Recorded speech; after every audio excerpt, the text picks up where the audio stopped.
Добро пожаловать на канал Фактум. Сегодня мы отправимся в дикие горы Кавказа. Но перед тем, как мы начнем, я готов поспорить. Уже через пару минут вы откроете комментарии, чтобы написать, что автор сошел с ума, а этого животного здесь отродясь не было.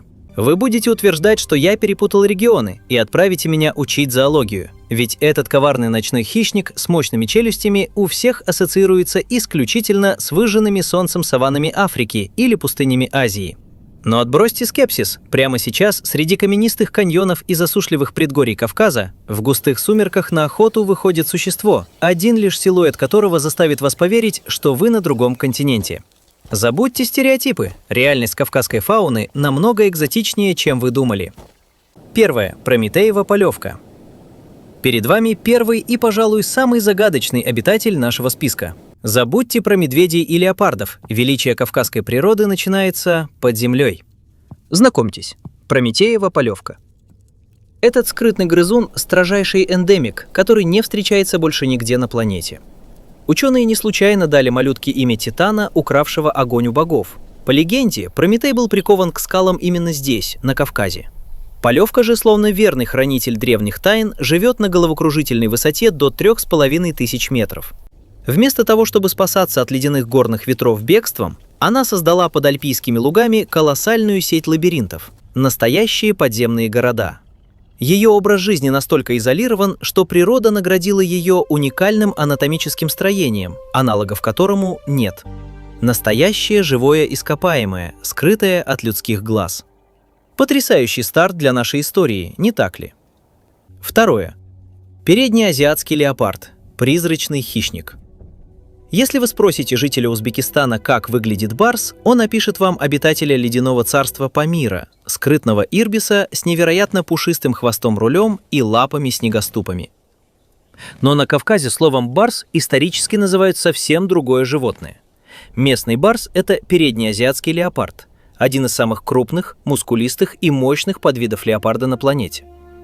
В отличие от узбекского тезки, кавказский барс – это засадный боец лесных чащ и скалистых каньонов, способный затаскивать огромную добычу на деревья силой одних лишь передних лап. Но главная драма заключается в том, что этот величественный хищник находится на грани полного исчезновения. Сколько их осталось? Во всем мире в дикой природе, преимущественно в Иране и Афганистане, ученые насчитывают всего от 870 до 1300 особей. А вот на самом Кавказе ситуация критическая. На территории российского Кавказа их популяция буквально поштучно отслеживается учеными. В дикой природе сейчас обитает предположительно всего около 12 особей. Еще по десятку кошек скрывается в труднодоступных районах Армении и Азербайджана. Каждая встреча с этим призраком гор – историческое событие для исследователей, а программа их разведения и выпуска в Сочинском нацпарке – это единственная надежда спасти кавказского барса от полного забвения. Третий. Кавказская крестовка «Властелин ручьев». Резкий контраст в нашем списке. От вершины пищевой цепочки мы спускаемся к кристально чистым горным ручьям. Знакомьтесь, Кавказская крестовка – амфибия, которая наглядно доказывает, что Кавказ полон сюрпризов. Свое название эта небольшая до 5 сантиметров лягушка получила за эффектный рисунок в виде светлого креста на спине, который делает ее похожей на персонажа из фэнтези. Крестовка – строжайший эндемик и настоящий живой индикатор экологии. Она не выносит грязи и засухи, поэтому встретить ее можно только в затененных лесных ущельях, среди мха и ледяных брызг горных потоков на Западном Кавказе. В отличие от обычных лягушек, крестовка невероятно стремительна. Заметив опасность, она совершает резкие ломаные прыжки и буквально растворяется в воде. К сожалению, из-за вырубки лесов и туризма этот хрупкий властелин ручьев стремительно исчезает, оставаясь под охраной Красной книги. Четвертый. Кавказский бурый медведь, хозяин лесов. После скрытных кошек и крошечных амфибий пришло время встретиться с настоящим тяжеловесом. Но не спешите перелистывать. Кавказский бурый медведь – это далеко не тот суровый таежный гигант, к которому все привыкли в Сибири. Горная жизнь наложила на него свой уникальный отпечаток. Во-первых, кавказский косолапый заметно мельче своих северных родственников. Его вес редко превышает от 150 до 200 килограммов. Во-вторых, его шуба гораздо светлее, Среди местных медведей часто встречаются особи красивого, соломенного, палевого и даже сероватого оттенка. Но самое интересное – это его меню. В условиях щедрого южного климата этот хищник превратился в убежденного вегетарианца. Настоящий кавказский гурман. Более 80% его рациона составляет растительная пища. Вместо охоты на копытных кавказский мишка часами бродит по склонам, собирая спелую чернику, дикую малину, каштаны, желуди и лесные груши. Настоящий лесной заготовитель, который нагуливает жир перед зимой на сладкой фруктовой диете. Согласитесь, появление такого милого добряка на экране отлично разряжает обстановку в нашем видео. Но расслабляться рано. Наш косолапый вегетарианец – это лишь затишье перед бурей. Ведь прямо сейчас мы переходим к по-настоящему смертоносным гадам, от одного вида которых стынет кровь. 5. Гюрза – смертоносный бросок. Впрыск адреналина заказывали? Получите. Это кошмар любого туриста и самая опасная змея региона – гюрза. Настоящая кавказская анаконда, способная вырастать до 2 метров в длину и весить под 3 килограмма, хотя для Кавказа такие исполины – огромная редкость. Обитает этот убийца в сухих каньонах Дагестана. Гюрза часами лежит неподвижно, полностью сливаясь с серыми камнями, а пастухи замечают ее, лишь оказавшись в шаге от атаки. Ее бросок молниеносен, а яд мгновенно разрушает эритроциты. Опасность этой твари не преувеличена. На Кавказе есть заброшенные села, откуда людей буквально выжили полчища этих змей. Гюрза захватывала пустующие подвалы и дома, превращая целые поселения в свои ядовитые владения. Смотреть на эту смертоносную королеву скал без мурашек просто невозможно. 6. Кавказский тетерев. Лирохвостый эндемик. А теперь резкая перебивка на чистую эстетику и красоту, чтобы отдохнуть от смертоносных чешуй. Мы поднимаемся выше, туда, где заканчиваются леса и начинаются альтийские луга. Здесь живет кавказский тетерев, гордая птица, которая не встречается больше нигде в мире. Самцы – настоящие франты. Их истинно черное оперение ярко контрастирует со снегом, а хвост имеет уникальную лировидную форму, загнутую к низу. Весной здесь разворачивается удивительное зрелище. Тетеревы собираются на групповые тока. Они молча прыгают, хлопают крыльями и распускают хвосты на фоне суровых, залитых солнцем заснеженных хребтов. Удивительно, но в отличие от обычного тетерева, кавказский исполняет свои брачные танцы в абсолютной тишине, издавая лишь едва слышный шелест перьев. Это совершенно другой, мирный и величественный Кавказ. 7. Полосатая гиена, Кавказская пустыня. Ну а теперь пришло время раскрыть карты и ответить за слова, сказанные в самом начале.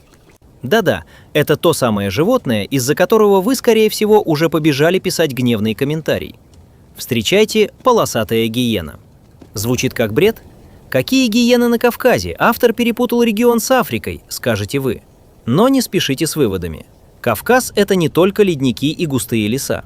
На самом востоке, на границе с Азербайджаном, раскинулись засушливые, выжженные солнцем полупустыни и глинистые каньоны. И именно здесь, ведя строжайший ночной образ жизни, обитает полосатая гиена.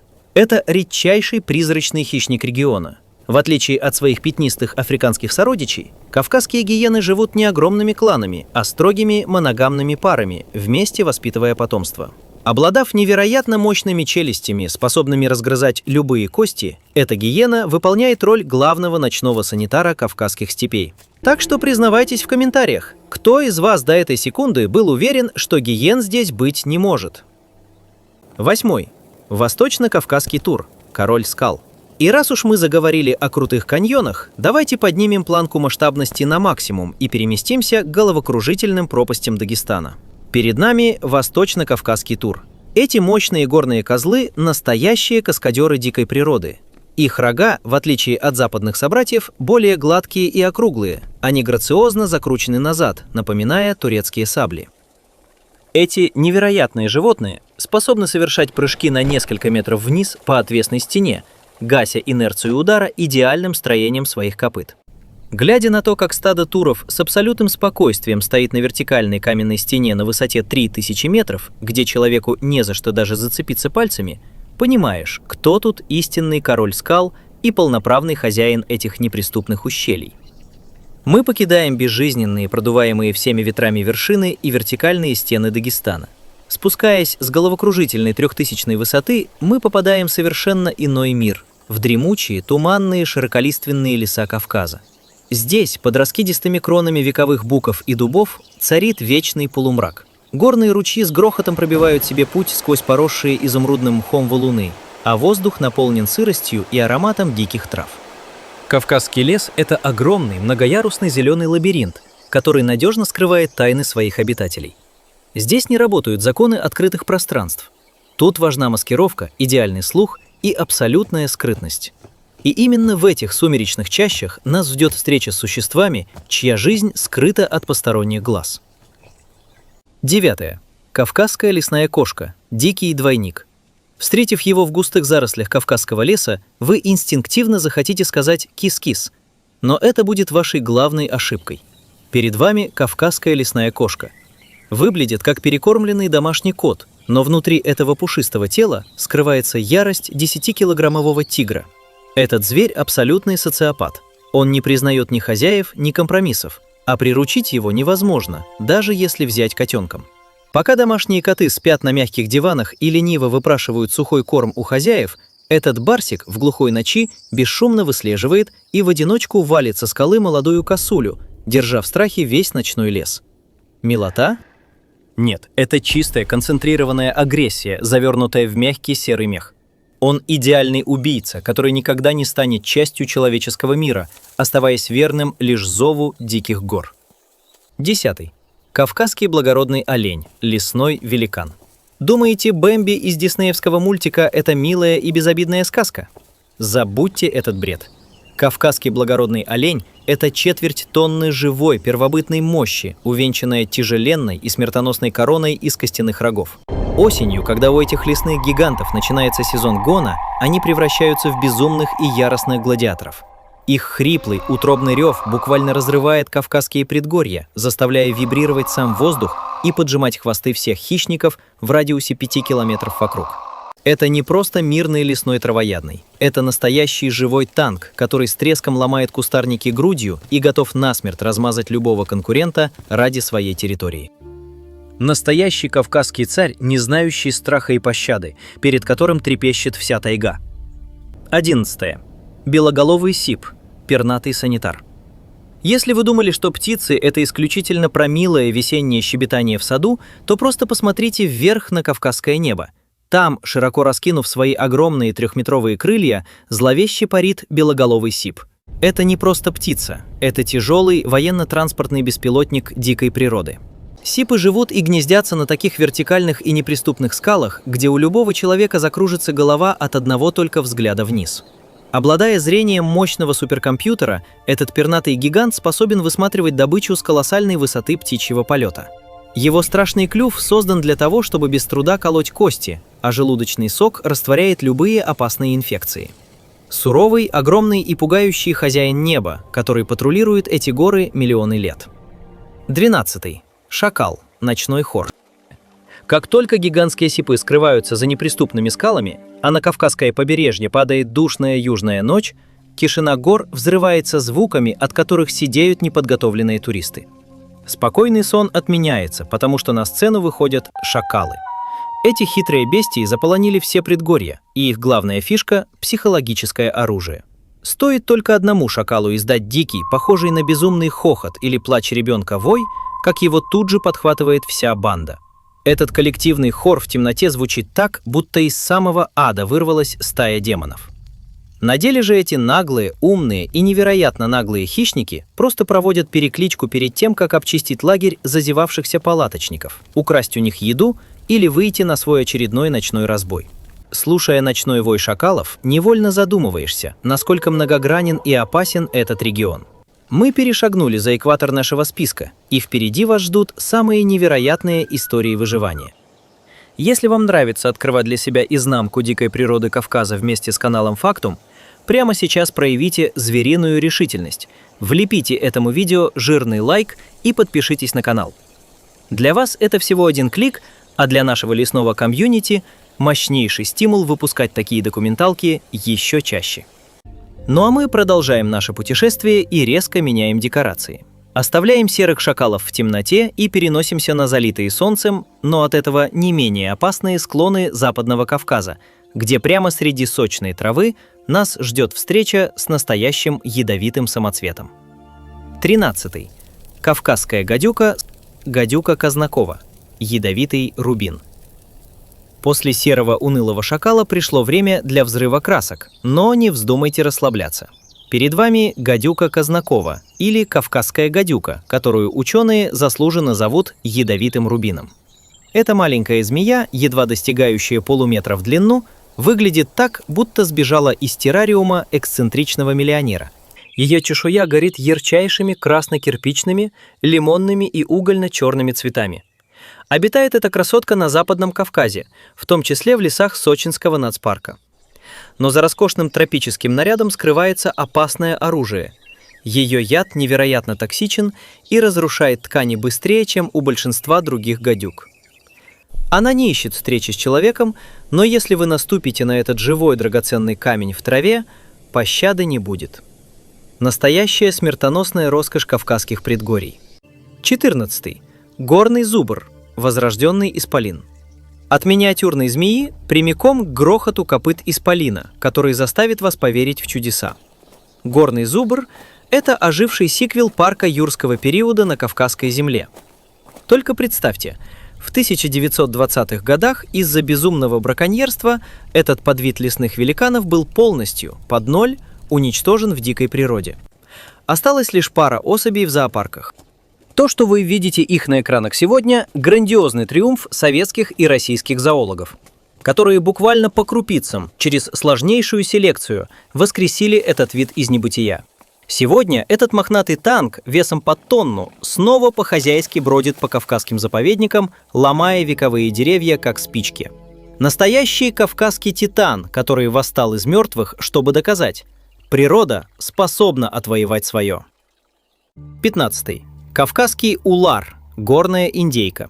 Разбавим серьезную историю порцией чистого горного абсурда и юмора. Знакомьтесь, кавказский улар, в народе горная индейка.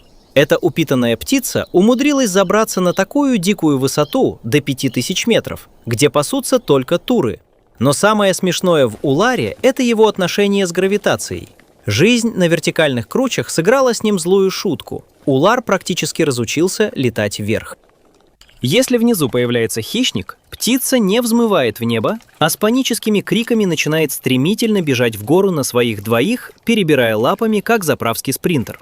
Зато, добравшись до вершины, улар высокомерно свистит, прыгает в пропасть и на огромной скорости планирует вниз на крыльях. Настоящий пернатый клоун высокогорий, за которым невероятно весело наблюдать.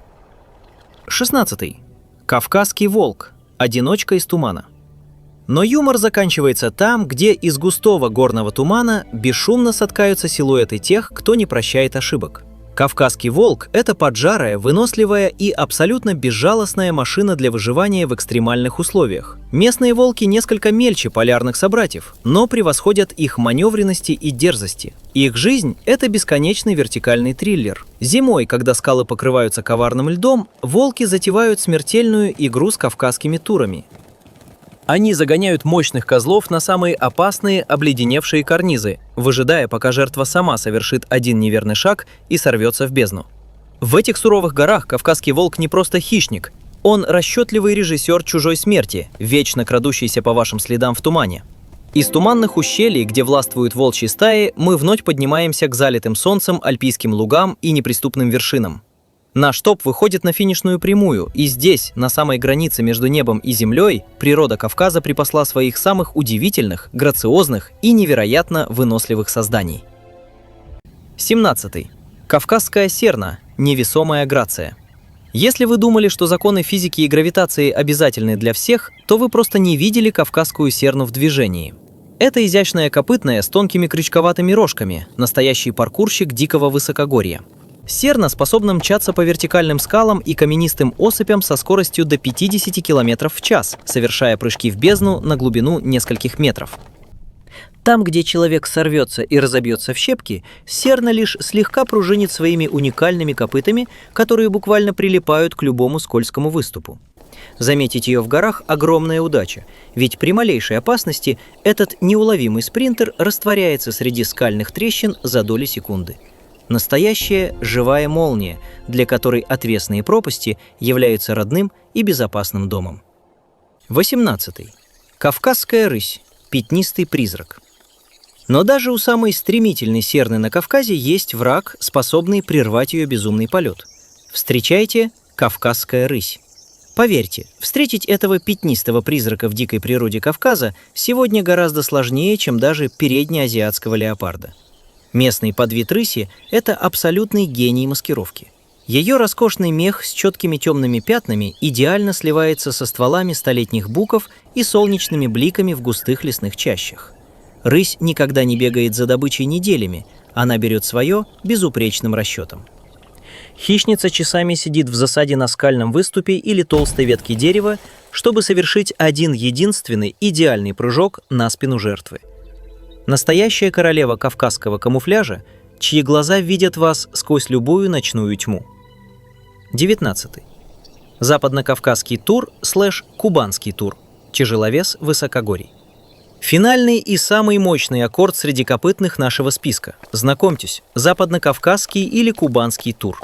Если его восточный дагестанский брат щеголяет гладкими саблевидными рогами, то этот парень – настоящий брутальный тяжеловес. Его голову украшают исполинские, бугристые и невероятно массивные рога, вес которых может достигать доброй трети от массы всего тела. Кубанский тур – это живая эмблема Кавказского заповедника и строжайший эндемик, живущий на головокружительной высоте до 4000 метров. Эти суровые бородатые великаны не боятся ни лютых горных морозов, ни лавин, ни ураганных ветров. Они бьются друг с другом на краю пропасти с таким грохотом, что эхо разносится по всем хребтам. Истинный несокрушимый монумент дикой кавказской силы. 20. Скальная ящерица. Загадка самоклонирования. Думаете, мы закончим наш топ банальным фактом? Как бы не так, финал нашего видео заставит вас пересмотреть взгляды на эволюцию. Перед вами кавказская скальная ящерица. На первый взгляд, обычная рептилия, шныряющая по нагретым солнцем камням, но внутри нее скрыта фантастическая тайна, которая взрывает мозг биологам по всему миру. Дело в том, что у целого ряда видов этих кавказских ящериц вообще нет самцов. Физически. Они освоили партеногенез – уникальный способ размножения, при котором самки сами откладывают неоплодотворенные яйца, из которых появляются их точные генетические копии – новые самки. Настоящая кавказская армия клонов, которая идеально выживает без противоположного пола миллионы лет. Ну что, шах и мат, любители стандартной зоологии? Ну что, теперь вы сами видите, дикая природа Кавказа – это не просто красивые открыточные виды со скалами и ледниками. Это бурлящий котел эволюции, где на одном маленьком клочке земли умудряются уживаться ящерицы-клоны, скрытные леопарды, грозные гюрзы и гиены, в существование которых многие из вас до сих пор отказываются верить. Этот регион умеет удивлять, пугать и влюблять в себя с первого взгляда, доказывая, что реальность всегда гораздо круче любых мифов. Если этот дикий кавказский коктейль смог удивить вас так же, как и меня, обязательно напишите в комментариях, какое животное шокировало вас больше всего. Ну и по старой традиции нашего канала, подписка, колокольчик и ваш фирменный лайк – это лучшая награда за наши труды. С вами был канал Фактум, и мы не прощаемся. Впереди еще тонны неизведанного, так что до встречи в новых выпусках, друзья.